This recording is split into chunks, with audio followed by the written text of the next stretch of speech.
लेकिन पिता परमेश्वर, हम हाथ उठा के, सर झुका के आपके नाम की महिमा करते हैं और कहते हैं कि पिता परमेश्वर, हैव योर वे। पिता परमेश्वर, देखने वाले, सुनने वाले, उपस्थित हर जन को मैं पिता परमेश्वर आपको कमिट करता हूँ और कहते हैं पिता परमेश्वर, आपकी मर्जी इन सबके जीवन में होने पाए।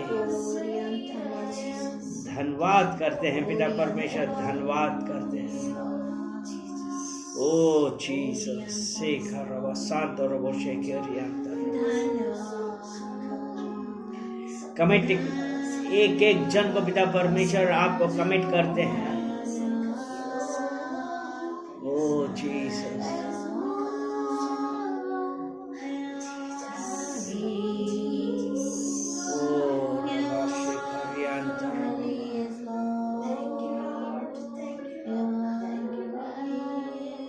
धन्यवाद। Yes master,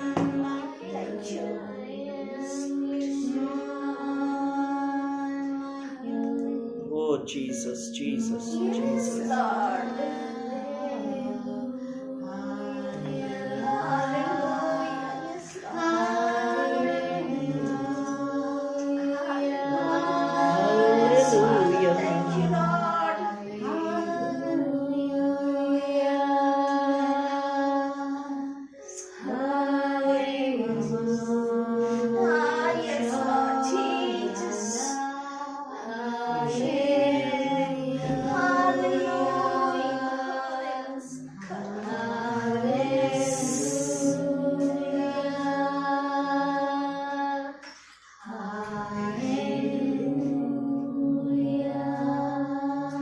Yes, Master.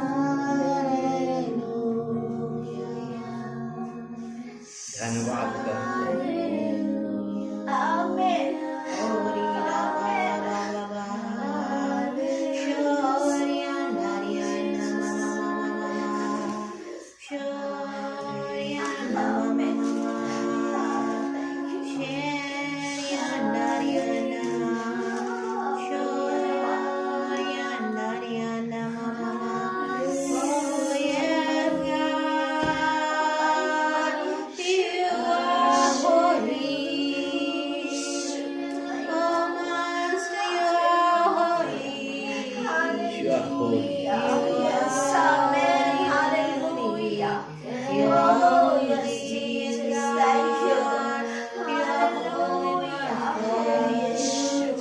Yes, Master, you are holy, holy.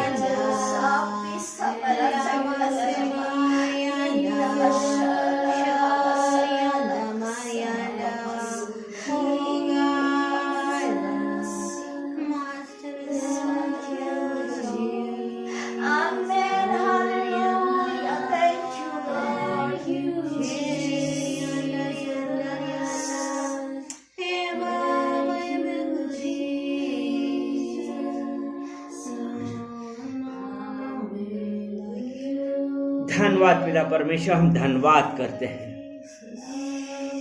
सारा आदर महिमा हम आपको देते हैं पिता परमेश्वर। प्रत्येक जन को मैं पिता परमेश्वर आपको कमिट करता हूँ और कहते हैं कि पिता परमेश्वर, आपकी मर्जी हम सबके जीवन में होने पाए। बैठिए।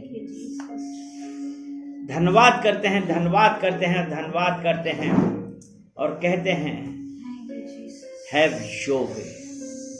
पिता परमेश्वर, हम दीन होकर आपके पास आते हैं।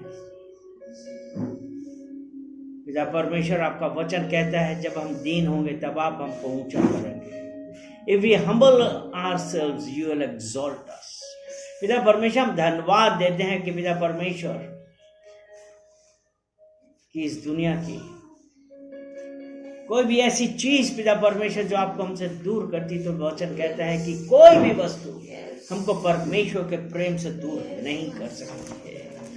पिता परमेश्वर, हम धन्यवाद देते हैं। पिता परमेश्वर, धन्यवाद देते हैं क्योंकि आपका वचन कहता है कौन हमको मसीह के प्रेम से अलग करेगा। पिता परमेश्वर, आपका वचन रोमियो 8 और उसका 35, रोमन्स चैप्टर 8 वर्स 35 कौन हमको मसीह के प्रेम से अलग करेगा? क्या क्लेश या संकट या उपद्रव या अकाल या महंगाई या जोखिम या तलवार? पिता परमेश्वर, हम जब आज आपके पास आए हैं क्योंकि आपने हमको चुना है पिता परमेश्वर। उस वक्त जब हम आपको ढूंढ रहे थे तब आपने यशायाह 51 उसके 1 में कहा था कि एक धर्म पर चलने वाले हे यहोवा को खोजने वाले। पिता परमेश्वर, हम कितनी प्रॉब्लम्स में थे, किस परिस्थितियों में गुजर रहे थे, और पिता परमेश्वर हमको सिर्फ एक और एक चीज की तलाश थी कि मेरा बचाने वाला, मेरा उद्धारकर्ता कहां है? पिता परमेश्वर, जो आप हमारा हृदय और हमारी क्राई सुनते थे पिता परमेश्वर, आपने उस वक्त यशायाह 45 उसके 4 के अनुसार पिता परमेश्वर आपने हमको चुना, क्योंकि उसमें कहता है कि अपने दास याकूब और अपने चुने हुए इज़राइल के निमित्त मैंने नाम लेकर तुझे बुलाया है, यद्यपि तू मुझे नहीं जानता था। पिता परमेश्वर, हम धन्यवाद देते हैं कि जब हम आपको नहीं भी जानते थे, लेकिन इस बात का हमको पता है कि आपने हमारा चुनाव हमारे मां के गर्भ में आने से पहले किया था। इस प्रकार यिर्मयाह 1 उसके 5 में है कि तुम्हारे मां के गर्भ में आने से पहले मैंने तुम्हें चुन लिया था पिता परमेश्वर। लेकिन अब आज समय है कि पिता परमेश्वर, आपने हमको चुना, अपने राज्य के लिए चुन लिया है, और हमको इस बात का विश्वास है कि आपने हमको हर प्रॉब्लम से छुड़ा दिया है। हम धन्यवाद देते हैं क्योंकि आपने कहा मत डर, मत डर। यस मैस्टर, आपने कहा मत डर। ओ रबा शेखे रबा खारियांतर रबा, पिता परमेश्वर शेखे रबा खारियांतर रबा, इस उपस्थिति के लिए, आपकी उपस्थिति के लिए पिता परमेश्वर जो यहां पे है, और हम सबसे कह रही है मत डर। मैंने तुझे दाहिने हाथ से संभाला है, मैंने तेरा नाम लेके बुलाया है पिता परमेश्वर। हम धन्यवाद करते हैं कि पिता परमेश्वर आपने चुना है और हमें भय का आत्मा नहीं दिया है। पिता परमेश्वर, हम धन्यवाद देते हैं। प्रत्येक जन को हम आपको कमिट करते हैं और कहते हैं हैव योर वे। आज हम अपने आप को आपको सरेंडर करते हैं, अपने आप को समर्पित करते हैं कि कोई भी सिचुएशन, सर्कमस्टेंसेस हमको यीशु के प्रेम से अलग नहीं कर सकती। धन्यवाद करते हैं। आज हम सब लोग एक मन से और एक जुबान से हाथ उठा के कह रहे हैं I surrender, I surrender, I surrender, I surrender. बोझ से दबे लोगों, मेरे पास आओ, मैं तुम्हें आराम दूंगा। पिता परमेश्वर, हम धन्यवाद देते हैं, धन्यवाद देते हैं, धन्यवाद देते हैं। मेरा बोझा, अपना बोझा यहो बेटा वो दूर करेगा। बोझा सारा प्रभु बोलो वो दूर करे। आज परमेश्वर कह रहा है बोझ से दबे लोगों, मेरे पास आओ। आज किसी भी प्रॉब्लम से, किसी भी परेशानी में दबे हुए हैं, यीशु के पास आइए। वो हमारा दृढ़ गढ़ है। वो आज हमारा सब बोझ दूर करेगा। चिंताओं को दूर करने वाला मेरा प्रभु यीशु है। शांति देने वाला प्रभु यीशु है। कहिए कि हाँ, मेरा प्रभु शांति का दाता है। मेरा प्रभु शांति का दाता है। उसने मेरा छुटकारा किया। उसने मेरा छुटकारा किया। मैं धन्यवाद करता हूँ। मैं धन्यवाद करती हूँ। सारा आदर महिमा हम आपको देते हैं, सारा आदर महिमा हम आपको देते हैं। यीशु मसीह के नाम से। यीशु। आमीन। आमीन। हालेलुया। ताली बजा के उसके आज धन्यवाद करेंगे। अगर हम नहूम की पत्री उसका पहला अध्याय और उसका 7 वचन पढ़ेंगे। नहूम 1 और उसका 7 वचन।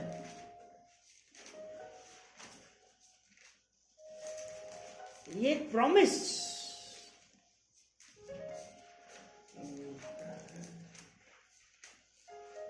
और आज बोझ से दबे लोग हैं, एक लिख लीजिए, आप एक कागज में लिख लीजिए, और जो आपकी सबसे विजिबल जगह है, रोज आप इस वर्ष को पढ़िए। और कोई जना पढ़े इस बात को, नहूम 1 उसका 7। मीका के बाद। हाँ, मीका के बाद नहूम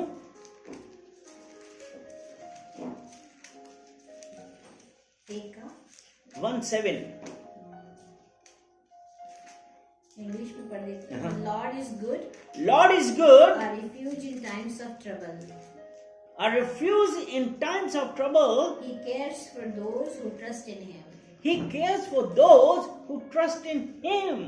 हालेलुया। यहोवा भला है, संकट के दिन में वह दृढ़ गढ़ ठहरता है और अपने शरणागतों की सुधि रखता है। आप कागज में लिख के चिपका लीजिए, शरणागत की जगह अपना नाम लिख दीजिए। वो मीका की सुधि लेता है। वो आपकी सुधि लेता है, वो दृढ़ गढ़ है। इसीलिए नीति वचन 18 उसका 10 में लिखा है,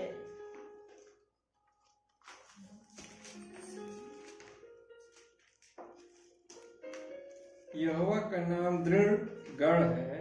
यहोवा का नाम क्या है? बोले दृढ़ दृढ़ गढ़ है। दृढ़। और अभी जो हमने पढ़ा है कि यहोवा भला है, संकट के दिन में वो दृढ़ गढ़ ठहरता है। और वो कौन? यहोवा का नाम दृढ़ गढ़ है। पढ़ो।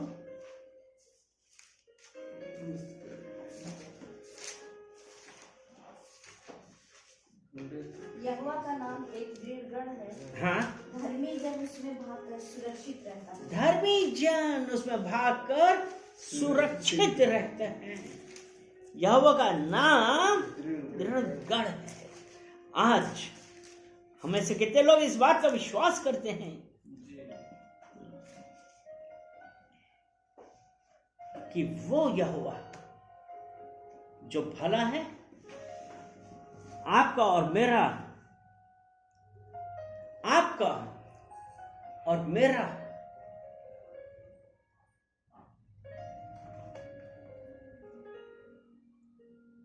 सुधि रखता, आपकी और मेरी सुधि रखता है।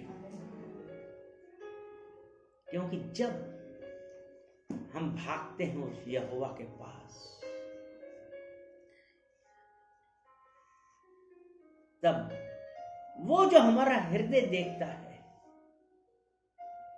उसके अनुसार प्रत्येक जन को उसका फल देता है। हालेलुया। लेकिन अब क्या होता है, कई बार हम वचन पढ़ते हैं, वचन की गहराई में नहीं गए, और हमने क्या कहा? यहोवा मेरा दृढ़ गढ़ है, या पैसा। आज कितने लोग हैं जो परमेश्वर के ऊपर भरोसा करने की बजाय अपने पैसों पे भरोसा रखने लगे। लेकिन प्रियो, वो पैसा किसी काम का नहीं। अगर हम मत्ती उसका 6 अध्याय उसका 24 वचन पढ़ते हैं, मत्ती 6 और 24,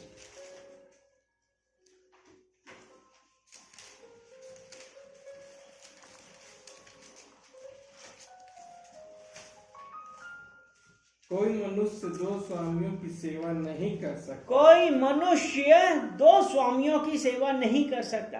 एक तरफ हम दृढ़ गढ़ कह रहे हैं, उसकी तरफ भागने की बजाय हमने क्या किया?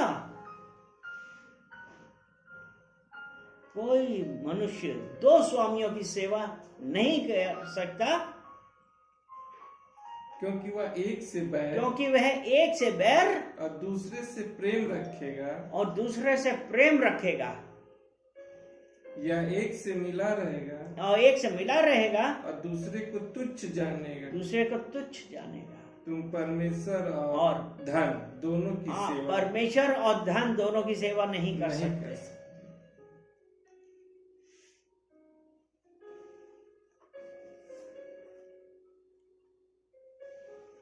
एक बात आ गई, हमारे पास धन नहीं है तो हम तो ऐसा हो गया। तो क्या आप धन की सेवा करेंगे? आप किसकी सेवा करेंगे? प्रभु की सेवा। चुनाव डिसीजन। ये आज चुनाव है हमारे सामने कि हम किसकी सेवा करेंगे।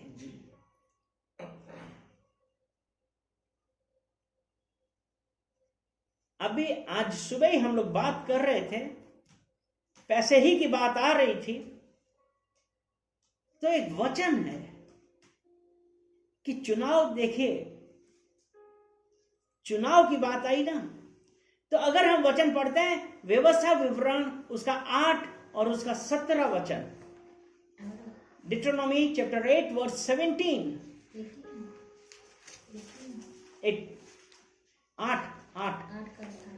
8 का 17, डिट्रोनॉमी 8 वर्स 17।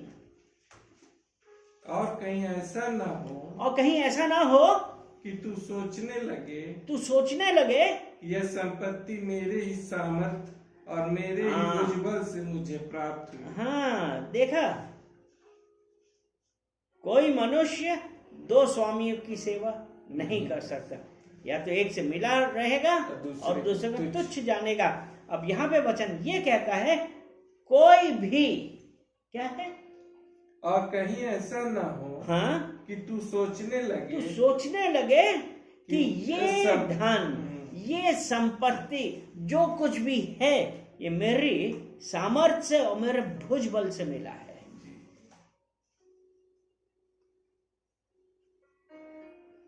आपकी सामर्थ्य और आपके भुजबल, आगे क्या लिखा है? परंतु तू अपने परमेश्वर यहोवा को स्मरण रखना, क्योंकि यही है जो तुझे संपत्ति प्राप्त करने का सामर्थ्य इसलिए देता है कि जो वाचा उसने तेरे पूर्वजों से शपथ खाकर बांधी थी उसको पूरा कर, जैसा आज प्रकट है। लेकिन यहाँ पे हम अगर उस धन की सेवा कर रहे हैं तो हमारे दिमाग में ये नहीं आता है, और फिर हम उसके लिए सोचते हैं, देखा हमने मेहनत करी, लेकिन यहां परमेश्वर ने क्या कहा? वो उसने इसलिए दी क्योंकि उसने हमारे पूर्वजों से शपथ की थी। उसका वचन था कि I will never leave you not forsake you, ना मैं तुम्हें छोड़ूंगा ना कभी त्यागूंगा। और अगर हम लूका 12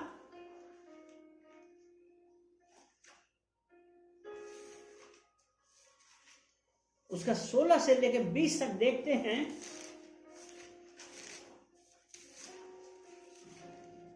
ये यहां पे जो ये धन और ये संपत्ति मैंने भुजबल से प्राप्त करी, तो इसका जवाब देखिए लूका 12 उसका 16 से 20 तक। उसने उनसे एक दृष्टांत कहा यीशु मसीह ने अपने चेलों से एक दृष्टांत कहा कि किसी धनवान की भूमि में बड़ी उपज हुई। किसी किसान की भूमि में बड़ी उपज है, वो धनवान की भूमि में बड़ी उपज हुई। तब वह अपने मन में विचार करने लगा, ये देखिए कि मैं क्या करूं। एक मिनट यहाँ पे बहुत पैसा होगा, बहुत फायदा हुआ, बहुत पैसा आया, और यहाँ पे उपज हुई, मतलब आपने बहुत फायदा कमाया। तो उसके दिमाग में विचार आया कि मैं क्या करूं अब, क्योंकि मेरे यहाँ जगह नहीं, जहाँ है क्या मेरे यहाँ जगह नहीं। हाँ, मेरे यहाँ जगह नहीं, मतलब इतना ज्यादा जहाँ अपनी एक्सेस हो गया, रखूं, इतना ज्यादा। और अब उसके दिमाग में किस प्रकार के विचार आते हैं जब हमारे पास धन संपत्ति बहुत ज्यादा हो गई है। अब उसके विचार आ रहे हैं कि अब ये मैं कहाँ पे रखूं, हमारे यहाँ तो जगह भी नहीं बची। और उसने कहा, हाँ, मैं ये करूंगा, मैं अपनी बकरियां तोड़कर उनसे बड़ी बनाऊंगा। उसने अब ये क्या कहा कि ये जो अभी हमारे पास जगह है ना, ये तोड़ देंगे, हम बड़ी लैंड लेके बड़ा सा वहां वेयर हाउस बना लूंगा, और वहां अपना सब कुछ वहां पर और संपत्ति रखूंगा, संपत्ति सब कुछ रखूंगा, और अपने प्राण से कहूंगा कि प्राण, तेरे पास बहुत वर्षों के लिए बहुत संपत्ति रखी। यानी कि ये है कि हमने बहुत कमा लिया, अब आराम से।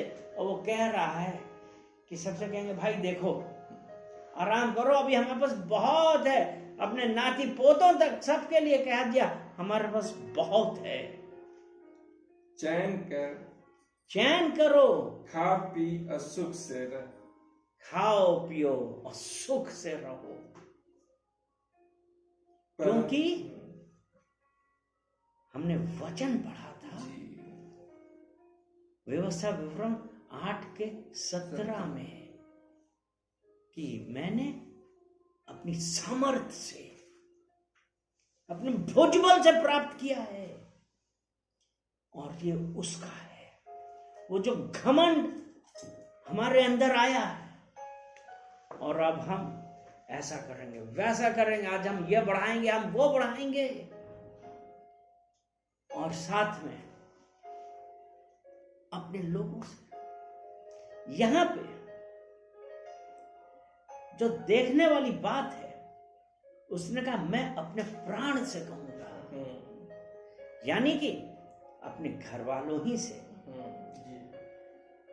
वही तो है, कहूंगा कि खाओ पियो और आनंद करो, क्योंकि हमारे पास पुश्तों दर पुश्तों तक का धन आ गया है। लेकिन उस वक्त उसके बाद क्या हुआ?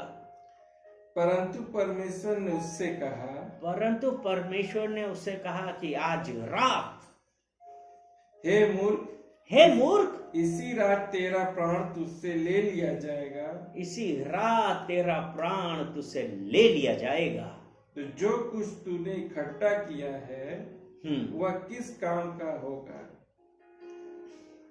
ऐसा ही वह मनुष्य भी है जो अपने लिए। एक मिनट यहाँ पे जो घमंड है, प्राइड,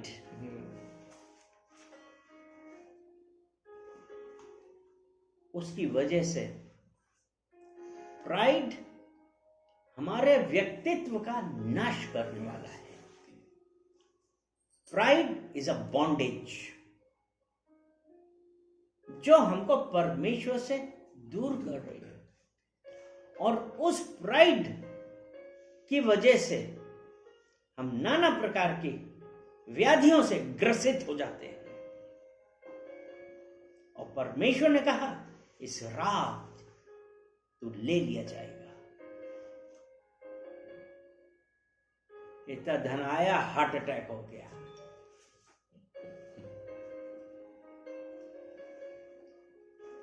और आगे क्या लिखा है, वो उस परंतु परमेश्वर ने उससे कहा, हे मूर्ख, इसी रात तेरा प्राण तुझसे ले लिया जाएगा। हाँ, तब जो कुछ तूने इकट्ठा किया है वो तेरे किसी काम का वह नहीं। किस काम का होगा। आगे, ऐसा ही वह मनुष्य भी है, ऐसा ही वह मनुष्य भी है जो अपने लिए धन बटोरता है, जो अपने लिए धन बटोरता है, परंतु परमेश्वर की दृष्टि में धनी नहीं। आज ये जो आपका धन कमाया हुआ है अपनी बुद्धि के द्वारा, अब वो कैसा धन है, कितनी बेईमानी से।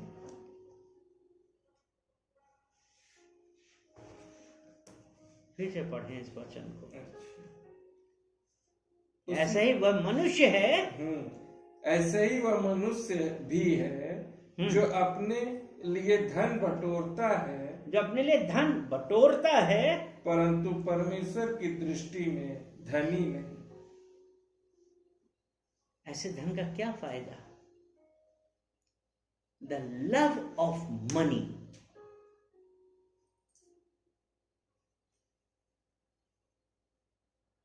परमेश्वर की दृष्टि में वो धनी नहीं। हाथ यहीं पे लगाओ और पहला तिमोथियस उसका 6 अध्याय उसका 9 वचन पढ़ेंगे।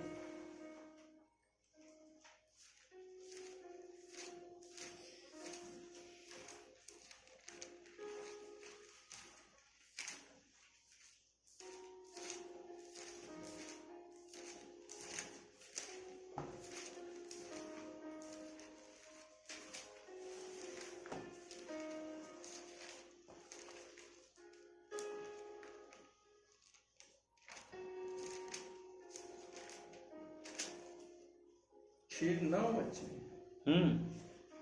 पर जो धनी होना चाहते हैं, हाँ, जो धनी होना चाहते हैं वे ऐसी परीक्षा और फंदे और बहुत सी व्यर्थ और ऐसी हानिकारक परीक्षा और फंदे और बहुत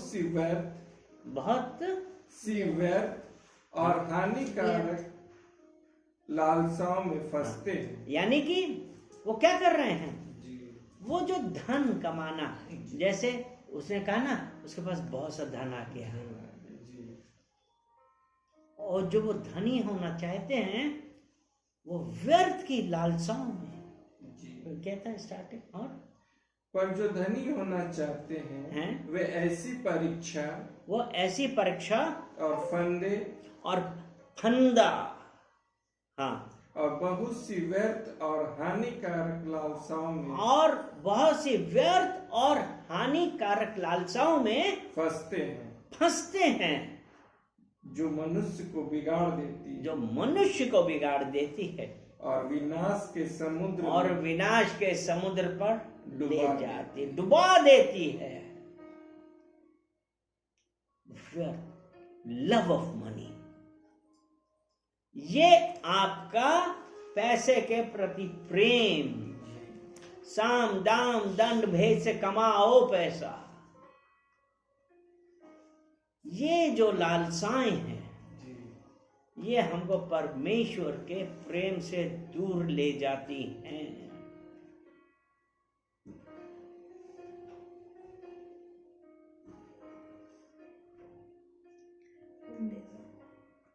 पहला यूहन्ना की पहली पत्री, अभी हमने कहाँ पे कहा पढ़ता, हाथ लगाए रहे हैं ना? पहला वो हाथ लगाए रहे, लूका 12 में, लूका 20, पहला 3, हाँ 20, हाँ 12 में, यूहन्ना, हाँ यूहन्ना की पहली पत्री जी उसका 2 अध्याय उसका 15 वचन।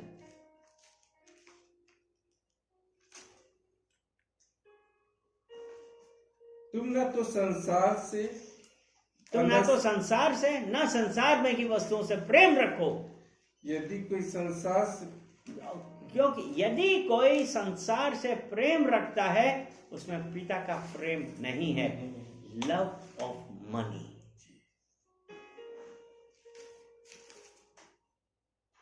उसमें पिता का प्रेम नहीं है। क्योंकि हमारे पास टाइम ही नहीं है प्रभु के लिए टाइम नहीं है, क्योंकि हम इतनी देर आराधना करेंगे, कलीसिया जाएंगे, उतनी देर में नीति वचन 16 उसका 25। ऐसा भी मार्ग है जो मनुष्य को सीधा जान पड़ता है, परंतु उसका अंत मृत्यु होती है। अर्थात वो धन की लालसा, धन से प्रेम हमको परमेश्वर के प्रेम से दूर करती है। इसीलिए हमने पहले यूहन्ना 2:15 में कहा था ना तो तुम संसार से, ना संसार में की वस्तुओं से प्रेम रखो, क्योंकि जिसके अंदर ये प्रेम है उसमें पिता का प्रेम नहीं है। 16 क्या कह रहा था? क्योंकि जो कुछ संसार में है, क्योंकि जो कुछ संसार में है, अर्थात शरीर की अभिलाषा, शरीर की अभिलाषा और आंखों की अभिलाषा और जीविका का घमंड, वह पिता की ओर से नहीं परंतु संसारी की ओर से, परंतु संसार की ओर से है।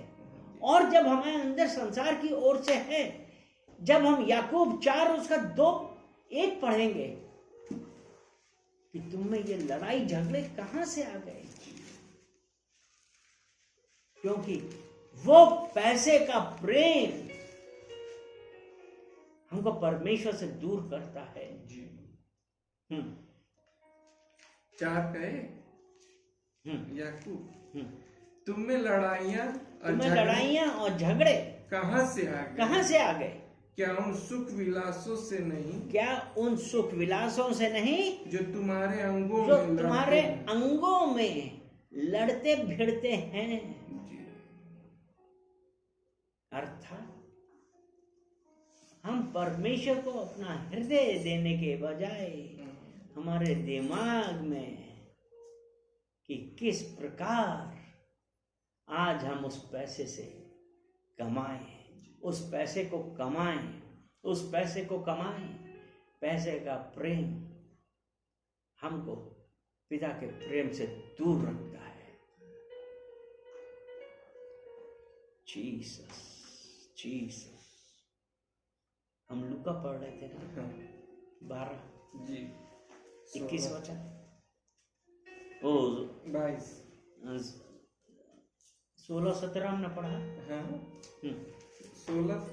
20 तक पढ़ा। क्या था 20 ये था, परंतु परमेश्वर ने उससे कहा, हे मूर्ख, इसी रात तेरा प्राण तुझसे ले लिया जाएगा। अब इसका हम पढ़ेंगे 33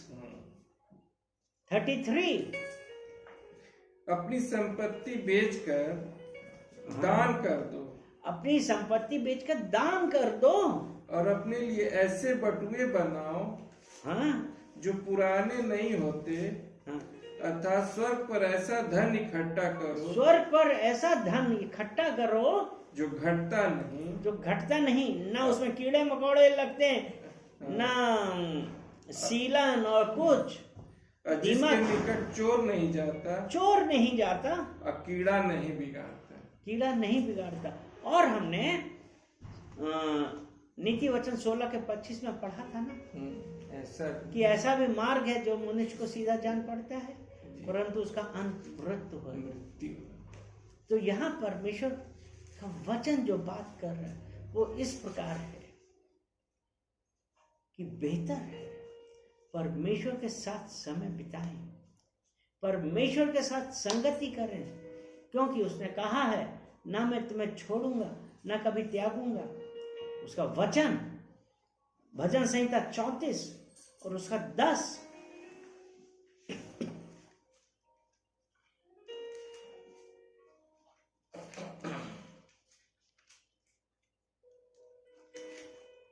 जवान सिंहों को तो घटी होती है और वे भूखे भी रह जाते हैं, परंतु यहोवा के खोजियों को किसी बात की घटी ना। आमीन। यदि हम यहोवा की खोज कर रहे हैं, क्या हम धन की खोज में लगे हुए हैं जिसका अंत मृत्यु है? आत्मिक मृत्यु। कि आज हम यहोवा को खोज रहे हैं जिसने कहा कि जवान सिंहों को, वो सिंह जो जंगल का राजा है, वो भूखा मर जाएगा, लेकिन धर्मी का व्यक्ति वो किसी के आगे हाथ फैलाते हुए नहीं देगा। और रोमियो 12 उसका 2 वचन,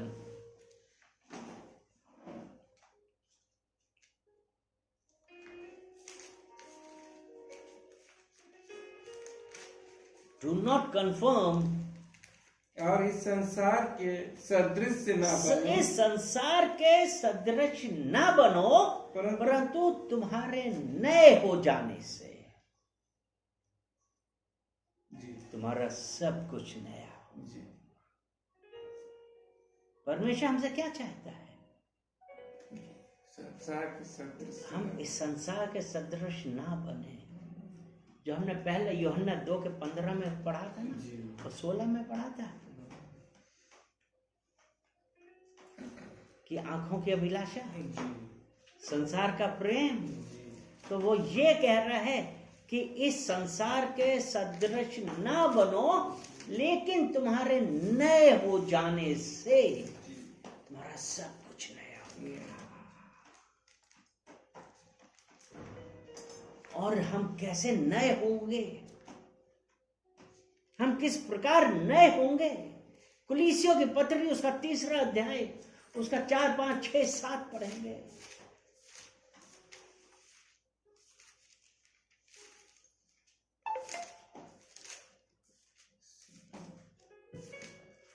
कुलुसियन 3 4, 5, 6, 7। जब मसीह जो हमारा जीवन है हाँ प्रकट होगा, हाँ तब तुम भी उसके साथ महिमा सहित प्रकट किए जाओगे। हाँ इसलिए अपने उन अंगों को मार हाँ। डाल दो। देखिए, फिर से पढ़ो कि मसीही जब प्रकट होगा, हाँ, जब मसीह जो हमारे जीवन है हमारा जीवन है, प्रकट होगा, वो प्रकट होगा, तब तुम भी उसके साथ तब महिमा तुम भी सहित प्रकट उसके साथ महिमा सहित। प्रकट। अर्थात जब हम इस संसार की वस्तुओं से प्रेम नहीं रखें, हमारी आंखें उस यहोवा की ओर है। और ये था ना कि इस संसार के सदृश ना बनो, क्योंकि तुम्हारे मन के नए हो जाने से तुम्हारा सब कुछ नया हो गया। तो जब वो महिमा सहित प्रकट होगा यह मसीह, तब हम उसके साथ प्रकट होंगे। और इन सब से हम कैसे पार पाएं? पढ़ो 5। इसलिए अपने उन अंगों को मार डालो जो पृथ्वी पर है, अर्थात व्यभिचार, अशुद्धता, दुष्कामना, बुरी लालसा और लोभ जो मूर्ति पूजा के बराबर है। हाँ, इन्हीं के कारण परमेश्वर का प्रकोप, इन्हीं का कारण परमेश्वर का प्रकोप आज्ञा न मानने वालों पर पड़ता है। परमेश्वर ने कहा वो नहीं चाहता है कि कोई भी नाश हो, वरन अनंत जीवन पाए। तो हमारा प्रेम किससे है? हम किसके पास जाएं? हम किसको मांगे, किससे कहें?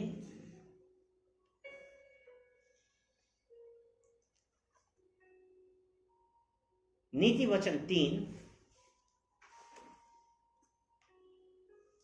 उसका 5।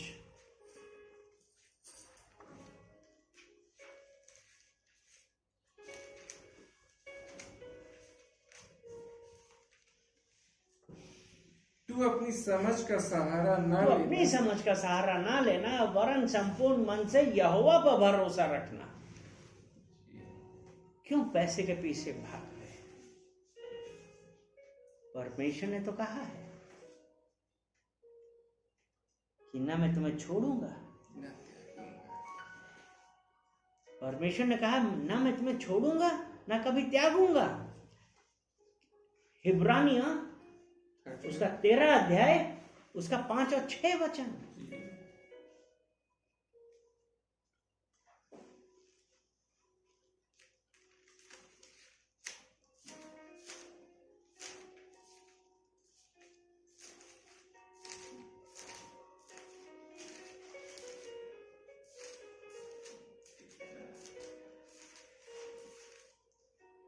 जी।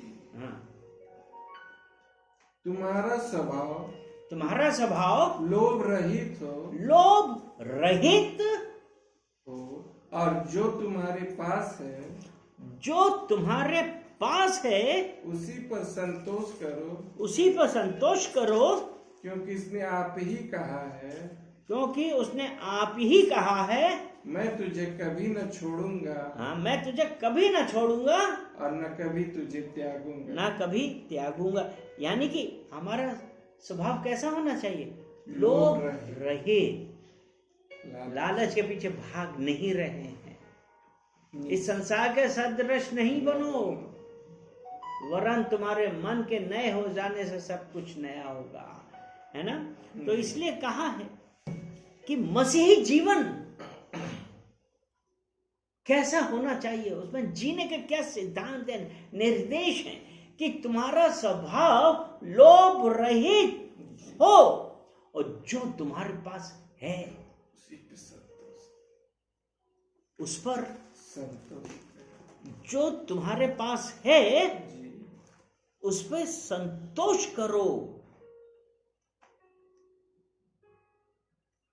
क्योंकि उसने आप ही कहा है मैं तुझे कभी ना छोड़ूंगा ना कभी त्यागूंगा। हाथ यहां पे लगाओ, फिलिपियों की पत्री उसका 4 अध्याय उसका 11 और 12 वचन।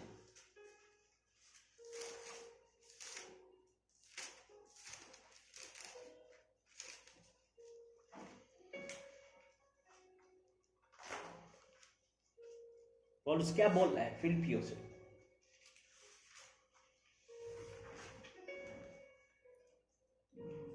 हाँ, 4 का 11 और 12।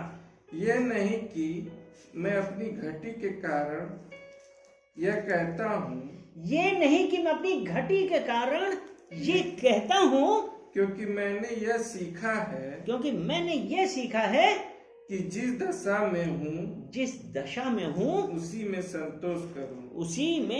संतोष करूं। और हिब्रानियों में हमने क्या पढ़ा कि जो तुम्हारे पास है उस पे संतोष करो। लोभ।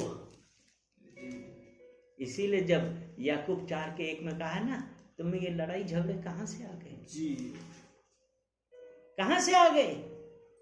ये हमारी जो इच्छाएं हैं, हमारा लोभ है, दो डिजायर्स है, desire of the world, lust, कहां से आया है? इसलिए यहां पे कहता है कि तुम्हारा स्वभाव लोभ रहित हो और जो कुछ है तुम्हारे पास उसी में संतोष करो। आगे पढ़े फिलिपियो 4:12। मैं दीन होना भी जानता हूँ और बढ़ना भी जानता हूँ हर एक बात और सब दशाओं में। हर एक बात यानी कि जब दीन भी हुआ और जब पैसा ज्यादा भी हुआ, वो सब में बढ़ रहा है और सब दशाओं में मैं तृप्त होना जानता हूं।